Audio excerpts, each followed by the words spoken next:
भारत के ऐतिहासिक बलिदानी महाराजा शंकर शाह व कुंवर रघुनाथ शाह के इतिहास को संक्षिप्त में जानते हैं।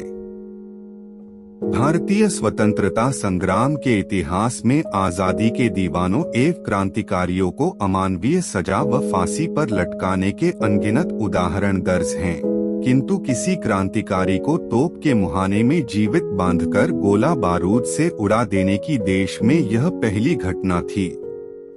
महाराजा शंकर शाह और कुंवर रघुनाथ शाह सिर्फ विद्रोही ही नहीं बल्कि एक समृद्धशाली राजवंश के शासक भी थे।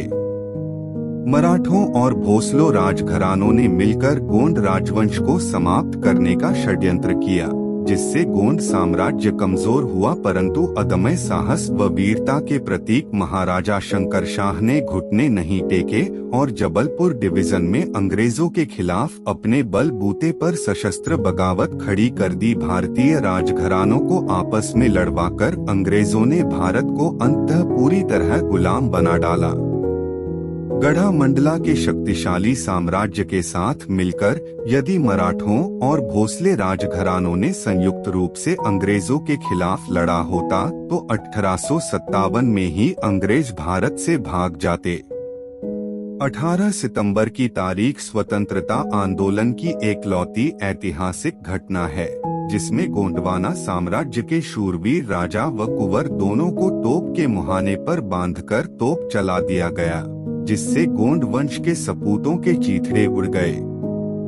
आदिवासियों की ऐतिहासिक शहादतों को शहीदे आजम भगत सिंह, चंद्रशेखर आजाद जैसा राष्ट्रीय सम्मान क्यों नहीं मिला? यह चिंतन हमें करना चाहिए। जबलपुर में स्वतंत्रता संग्राम का बीजारोपण राजा शंकर शाह के द्वारा किया गया था। राजा शौर्य, निर्भीकता, साहस और संकल्प के प्रतिमूर्ति थे, जो अंग्रेजी साम्राज्यवाद के विरुद्ध खड़े हुए थे। राजा के संघर्ष को जानने के लिए अतीत को देखना होगा। राजा शंकर शाह के पिता सुमेध शाह थे, जिन्हें पदच्युत करके नरहरि शाह दूसरी बार राजा बने थे। राजा नरहरि शाह निसंतान थे। सुबह के वक्त जब राजा नरहरि शाह नहाने जा रहे थे, तब राह में नर्मदा तट पर उन्हें लावारिस बालक मिला। रानी ने बालक को गोद में लिया और उनका नाम नर्मदा बख्श रखा। नर्मदा बख्श ने बाल्यकाल गढ़ा में बिताया और बालिक होते ही वह कहीं भाग गया। रानी ने खोज करवाया पर वह नहीं मिला, तब उसने राजा शंकर शाह के पुत्र रघुनाथ शाह को गोद ले लिया। उस समय राजा शंकर शाह सागर में रहते थे। राजा नरहरि शाह की 1789 में मृत्यु होने पर राजा शंकर शाह गढ़ा की गद्दी के लिए प्रयास किया। उन्होंने 1809 में मराठों के विरोधी आमिर खान पिंडारी से सहायता ली और गढ़ा पर अधिकार कर लिया। सन 1818 में गढ़ा की गद्दी पर बैठकर स्थानीय जमींदारों के सामने अपने को राजा घोषित किया। कुछ वर्ष बाद सन 1841 को नर्मदा बख्श और रघुनाथ के बीच जायदाद को लेकर विवाद शुरू हुआ और अंग्रेजों को दो विरोधियों के बीच घुसने का मौका मिल गया। कैप्टन विलियम होड की अदालत में मुकदमा केस नंबर 108 तारीख अगस्त 2010 1842 दर्ज हुआ। मुकदमा चला और नर्मदा बख्श के पक्ष में फैसला दिया गया। रघुनाथ शाह को पेंशन निश्चित कराने के लिए कमिश्नर के यहां अपील करने का निर्देश दिया गया। यह फैसला सोची समझी रणनीति के तहत था, जिसमें वास्तविक उत्तराधिकारी को बेदखल करना था तथा नर्मदा बख्श को फुसलाना था। यद्यपि दोनों पक्ष अंग्रेजी आंखों की किरकिरी थे तथा दोनों को मंडला के किले से हटाना था। इस फैसले से एक पक्ष के राजा शंकर शाह और कुंवर रघुनाथ शाह को उनके मंडला के किले के उत्तराधिकार से वंचित कर दिया गया। राजा सुमेध शाह तिलकधारी राजा थे। जब भोसलों ने युक्तिपूर्वक नरहरि शाह को गद्दी के लिए उकसाया, तब सुमेध शाह घर और बाहर शत्रुओं की फौज देखकर नरहरि शाह को सत्ता सौंपने राजी तो हुए, परंतु इसके पहले अपने किशोर पुत्र शंकर शाह 18 वर्ष के थे उनको युवराज के पद पर अभिषिक्त किया और कुलदेवी माला से आशीर्वाद दिलवाया था। राजा शंकर शाह ने अंग्रेजों की वफादारी करके या थैली भेंट करके राजा का पद प्राप्त नहीं किया था। अत विलियम होर की अदालत के फैसले से राजा शंकर शाह अप्रसन्न हुए। वे अंग्रेजों को सबक सिखाने की योजना बनाने लगे। कुछ ही दिनों बाद अंग्रेजी हुकूमत के खिलाफ बड़े नगरों में विद्रोह होने की सूचना मिलते ही उनके क्रोध को हवा मिलने लगी। जबलपुर और आसपास के इलाकों में सन 1857 की जनवरी माह से अंग्रेजी हुकूमत के खिलाफ विद्रोह की भूमिका बनाने के लिए अठवाइन यानी पूरियां भेजी जाने लगी थी। चपातियों के साथ इस आशय की सूचना भी होती कि भविष्य में आकस्मिक और भयंकर घटना के लिए सजग रहे। सन 1857 में जबलपुर संभाग के विद्रोहियों का नेतृत्व राजा शंकर शाह ने स्वयं संभाला। उस वक्त जबलपुर की स्थिति झांसी, कानपुर, अवध तथा मेरठ की तरह थी। जबलपुर की 52वीं पलटन राजा शंकर शाह से मिल गई। इसी बीच अंग्रेजों ने पलटन के सिपाहियों को ऊंचा पद देने का प्रलोभन दिया, साथ ही ईसाई धर्म स्वीकारने वाले को तत्काल हवलदार बनाने की पेशकश की गई। इस प्रस्ताव को सैनिकों ने नकार दिया। असंतुष्ट सैनिकों एवं ठाकुर जमींदारों की गुप्त बैठकें राजा शंकर शाह के नेतृत्व में संपन्न होने लगी और विदेशी सत्ता को परास्त करने की योजनाएं यहां बना करती थी।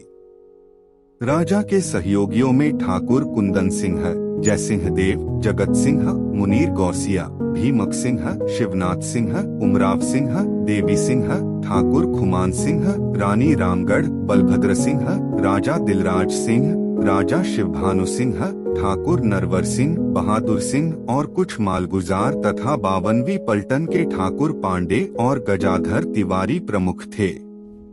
राजा शंकर शाह के पुरखों ने इसी जनता के भरोसे विशाल गोंडवाना साम्राज्य का संचालन किया था। वही जनता उनसे उम्मीद कर रही थी। उनकी गोंडी सेना मराठा काल में समाप्त कर दी गई थी।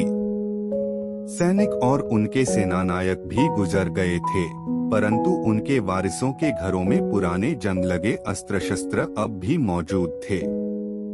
सैनिकों की वारिसों को संकेत कर दिया गया था कि वे अपने पुरखों के कौशल को न भूलें।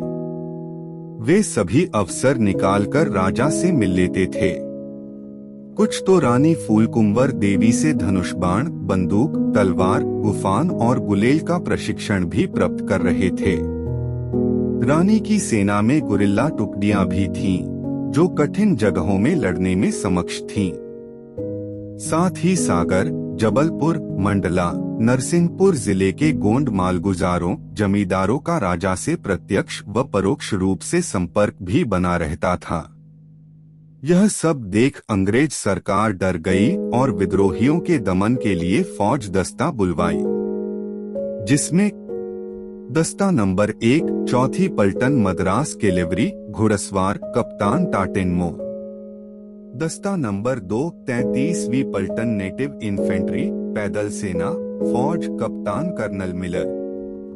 दस्ता number 3 battery of field artillery, तोपखाना, कप्तान जोस। दस्ता नंबर 4 नागपुर इरेग्युलर फौज, कप्तान पेरीरा। 1857 में देश में क्रांति की लहर फैल चुकी थी। राजा शंकर शाह के महल में जमींदारों, मालगुजारों, बुद्धिजीवियों व 52वीं पलटन के सिपाहियों की बैठकें होने लगी, जिसकी सूचना 11 जुलाई 1857 को जबलपुर इंचार्ज अंग्रेज को मिली।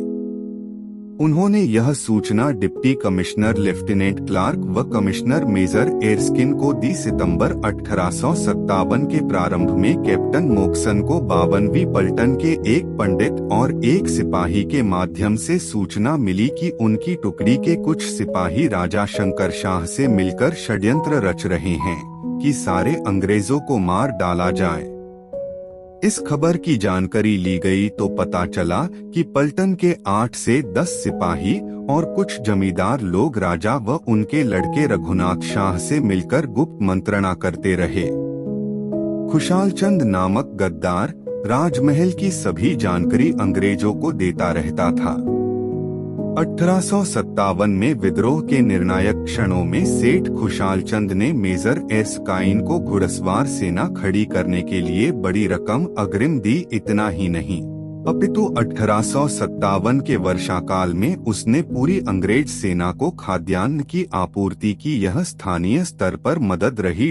कानपुर और लखनऊ पर आक्रमण करने इलाहाबाद से जाने वाली अंग्रेज सेना को परिवहन के साधन हेतु खुशाल चंद ने बहुत बड़ी रकम दी। खुशाल चंद के गांव वालों ने विद्रोहियों को पकड़ने में और मारने में मदद की। खुशाल चंद इस सेवा के लिए उसे गवर्नर जनरल द्वारा शाल की खिलत, सोने का तमगा और परवाना दिया गया।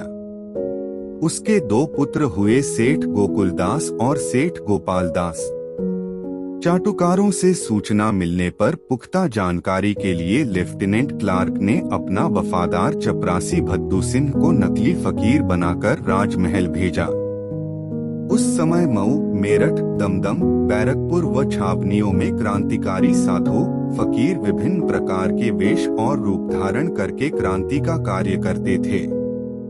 राजा शंकर शाह इसी धोखे में रहे और अपना उद्देश्य बता बैठे। उस नकली फकीर ने राजा से भेद लिया और आकर जानकारी दी कि क्रांतिकारी अंग्रेज साहबान को जान से मारने व खजाना लूटने का मन बना चुके हैं। सशंकित अंग्रेज अफसरों ने गुप्त मीटिंग की और योजना बनाकर क्लार्क के नेतृत्व में घुड़सवारों तथा पैदल सैनिक दस्ते भेजकर राजमहल घेर लिया और 14 सितंबर 1857 को राजा शंकर शाह, युवराज रघुनाथ शाह व 13 अन्य क्रांतिकारियों को बंदी बनाकर कैंटोनमेंट के मिलिट्री जेल में डाल दिया। रानी फूलकुंवर देवी अंग्रेजों की आंखों में धूल झोंककर महल से निकलकर क्रांतिकारियों का नेतृत्व करने लगी।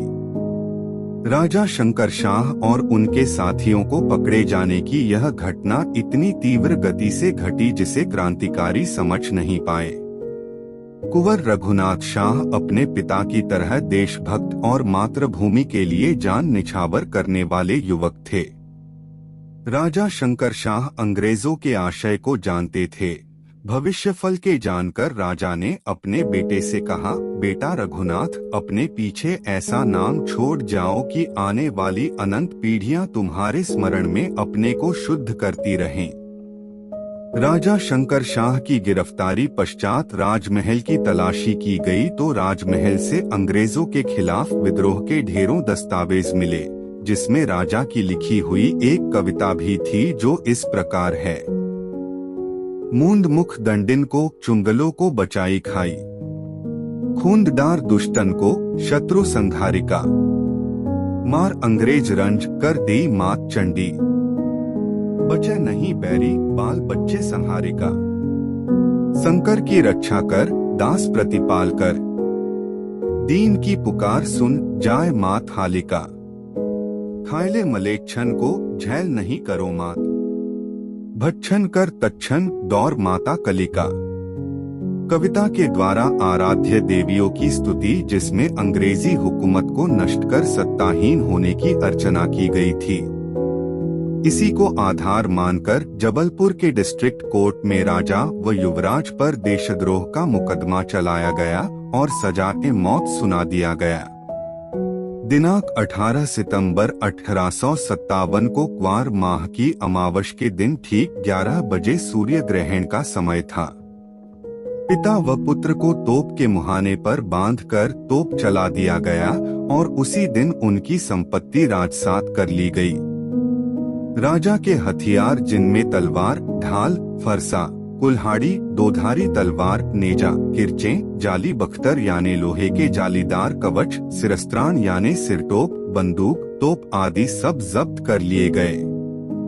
जनमानस में तोप के संबंध में अभी भी एक किंवदंती ताजी है। कहते हैं, जब अंग्रेजी तोप नहीं चली, वह फुस हो गई, तब राजा ने मातृभूमि की रक्षा के लिए प्राण देना निश्चय किया और स्वयं अपनी पुश्तैनी तोप लाने को कहा, जो 30 इंच व्यास की नली वाली थी तथा चोखे लोहे की ढाली गई थी।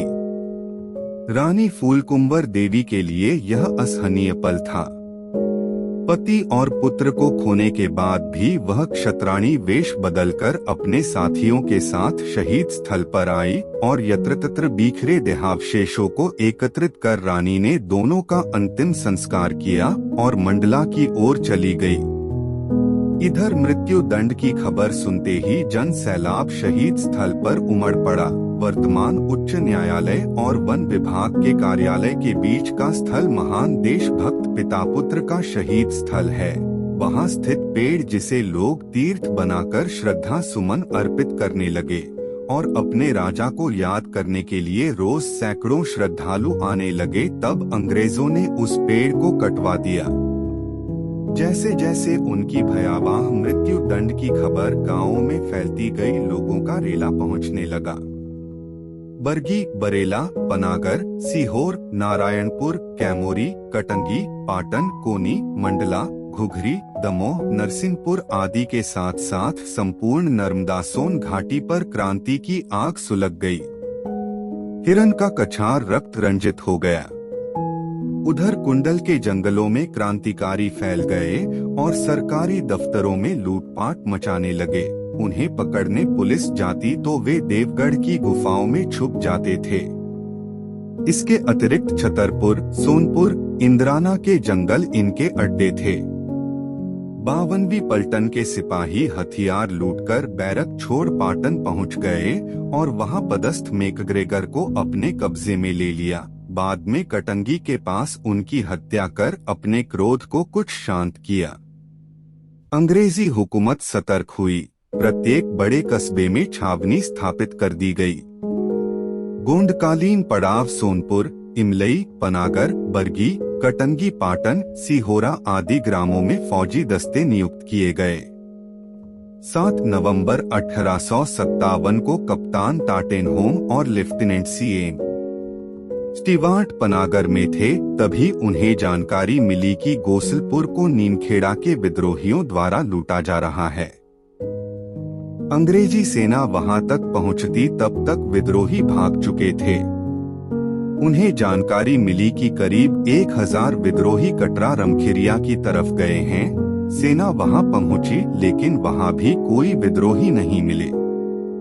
एक घर में विद्रोहियों के छुपने की संभावना को देखते टाटेनहोम ने दरवाजा तोड़ा तो उन पर गोलियों की बौछार होने लगी। गोलीबारी में टाटेनहोम घायल हो गए और दूसरे दिन उनकी मौत हो गई। मुठभेड़ में 8 लोग मारे गए और 18 बंदी बनाए गए। बाद में उन्हें फांसी दे दी गई।